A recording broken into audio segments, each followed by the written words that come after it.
Hey guys, and welcome back to the conversation. How's it going? Okay, so today's conversation is going to be about Game of Thrones because I've noticed that a lot of people have been talking about it, and as somebody who watched the show as well, I figure I should give my 2 cents as well. For those people who may think they care, why not? Okay, so let's get straight to this. First and foremost, before I start, I just want to say that I think all the actors did an amazing job in the whole series in general, and I think that that is one of the main reasons why the fans are so spirited in their opinions on how it ended, because they connected so much with the characters that these actors portrayed, and I think that's why there's so much text happening right now. Okay, anyways, let's get into this. Okay, so first of all, Dany going mad. I took notes because I'm that person that takes notes while she watches TV. So if you see me looking down at my notes, that's what I'm trying to keep on track. Okay, so Dany going mad. I find it odd that some people are split on the fact that Dany went mad. Some people are like, oh, we saw it coming, and some people are like, what? Why? She should have ruled the Seven Kingdoms. I personally never thought Dany should rule the Seven Kingdoms. I never kind of saw her on the throne. For as far as she got, I think it's really impressive. I didn't actually think she would get that far. Only because I don't think she deserved the throne, and I feel like she felt like she deserved the throne, but she also felt entitled to the throne. But she only felt entitled to the throne because her brother had basically told her growing up she was raised in isolation, and she was told by her brother, all she knew is that her family had the throne and it was taken by them. They were usurped, and there was an uprising, and they dethroned her ancestor, and that's all she was told. So in a sense, she doesn't actually care whether it was the Targaryens' end time to no longer rule. All she knew was that the throne was theirs and the throne was taken. And that was it.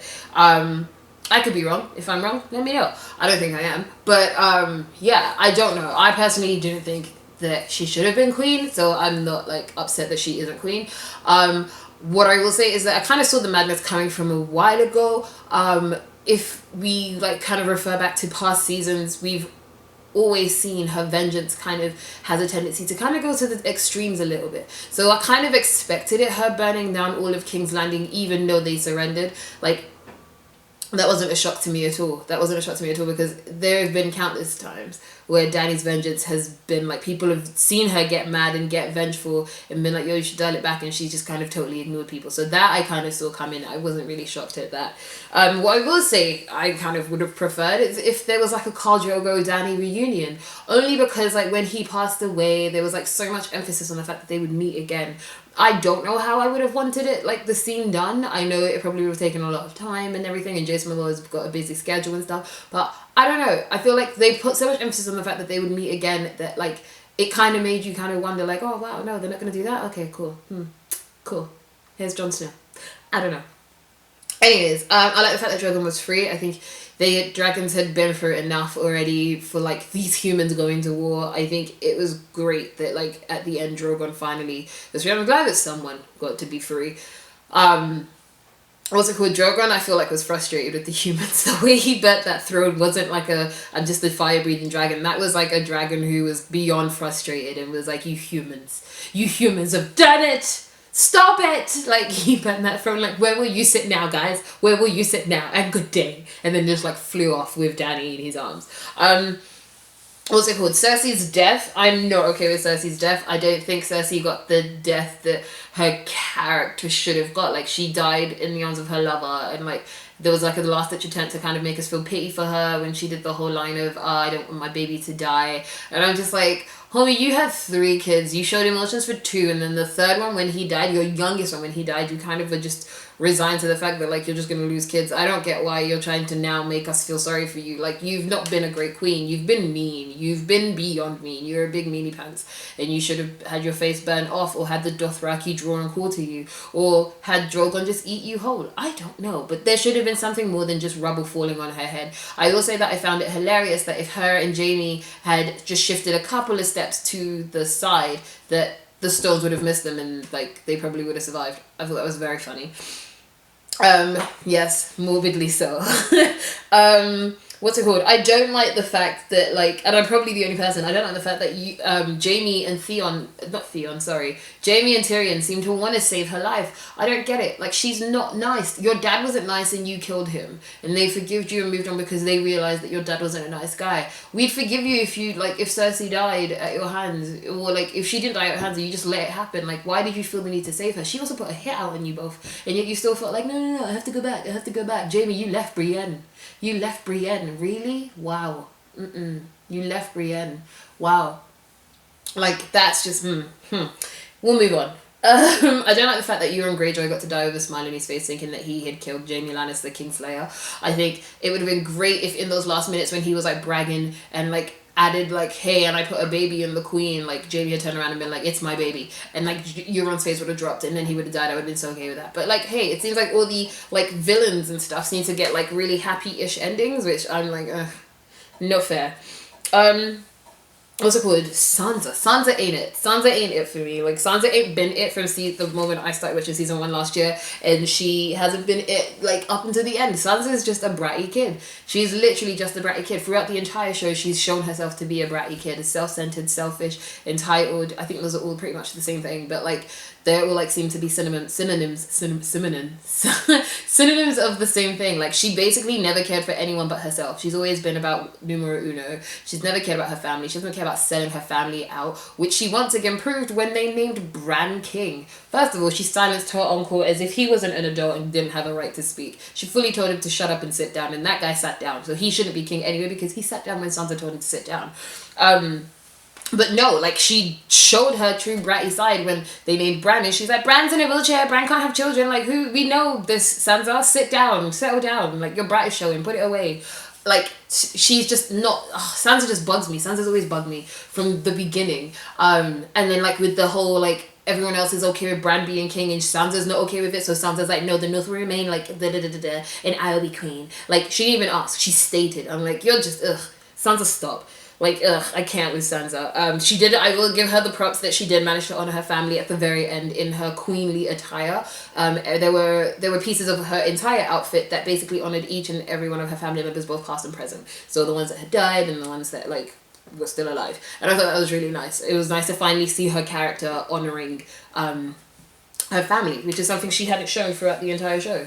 The Prince of Dawn was sat there while Sansa declared the North independent, and it shocked me that he didn't raise his hand up to declare Dawn independent either. Like, I just thought that would have been something that would have happened, considering that Dawn, when we were introduced to the show, was introduced as a separatist place, and like, you know, we're all independent, we don't need you guys of the Seven Kingdoms. But apparently that's all changed now.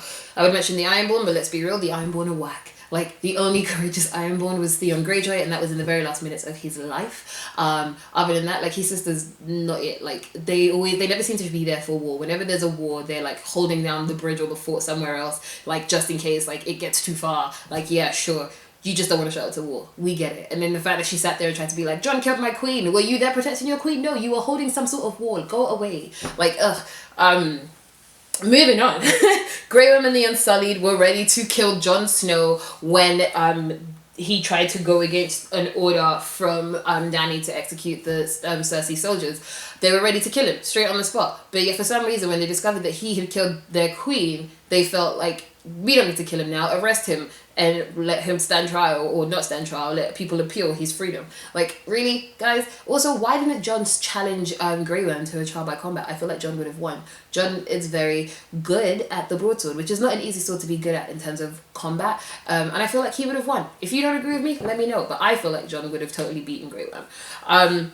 Also, the Unsullied left to go to Missandei, I don't know if that's her name, I can never remember her name, but they left to go to where she was born and raised, I guess, before she was taken away. But I'm now wondering, like, she said her people were peaceful people who frolic on the beaches and stuff like that. How would you feel if you were frolicking on the beach and then an armada of unsullied soldiers just pulled up and was like, hello, we're here? Like, I'm very curious to see how that would, like, I'd love to be a fly on the wall for that scene as is. Like, that would have been great to watch.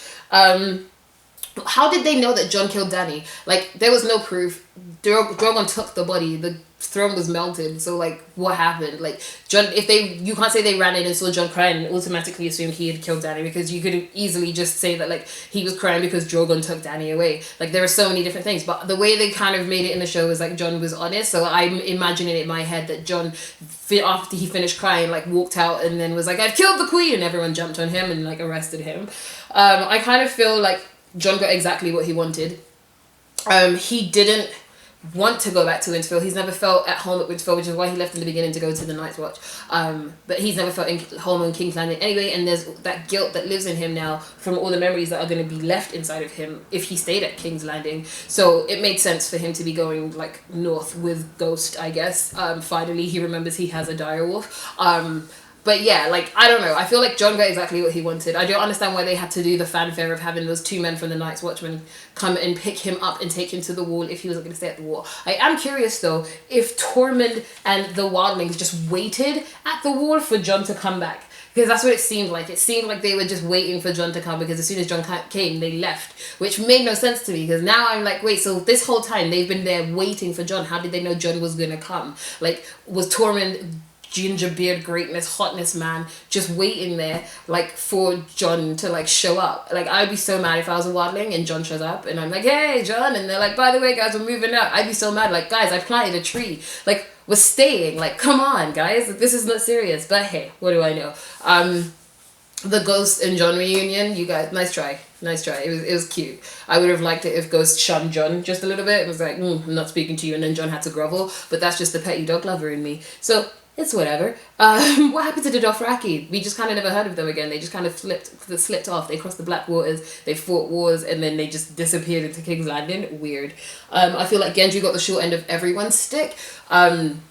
He's now Lord Baratheon of a house that were loyalists to his uncle who tried to kill him. He got used and abused for who he was before anyone even told him who he was. And, like, now he's, like, the lord of a house with people who basically hate him. Yeah, I don't know. And then he lost Arya. Although I will say Arya is a character I've loved from season 1, from when I started watching it in season 1. And I just think she's such an awesome character. I connected with her so much more. I knew she wasn't going to stay. And I feel sorry for Gendry that he didn't realize she couldn't stay. But you can't. Like, she was one of those people that have found herself and knows that there's so much more to discover about herself, so it made sense that she would leave. I thought it was very sweet when Jon was like, when they were on the pier and, like, Sansa asked Jon if he would forgive her, and he just changed the subject, and I was like, in your face, Sansa. But, like, he turned to Arya and was like, you can come and visit me whenever. And I was like, you guys, like, Jon and Arya's relationship for me has always been just adorable and, like, amazing. I think it's so cool, the relationship they have, and I think the actors portrayed that relationship very well. I thought it was amazing. I genuinely thought it was, like, such a great, like, show, especially in contrast to, like, Viserion, is that his name, Viserion and Dany. Like, their relationship was very toxic, and then to see their relationship, and then to see Jon and Arya's relationship, like, Arya never saw Jon as a bastard. She always saw him as her brother, and I thought that was really cool. And to the end, like, Arya never questioned Jon. When Jon said he needed them to do something, Arya instantly always gave in. Like, even though she's like, oh, like, if it's against Sansa, I won't agree, but, like, when Jon needed her, she always had Jon's back, and I thought that was very cool. Like, I loved their interactions. I thought they're very well played out. Bran, hats off to you, because you saw the show before everyone else did, Mr. Three-Eyed Raven. But I do have a question. Why did the Night King need to kill you? What was that stare about? You guys, like, locked eyes from across the, like, garden or whatever, and, like, what do you call it? You guys locked eyes.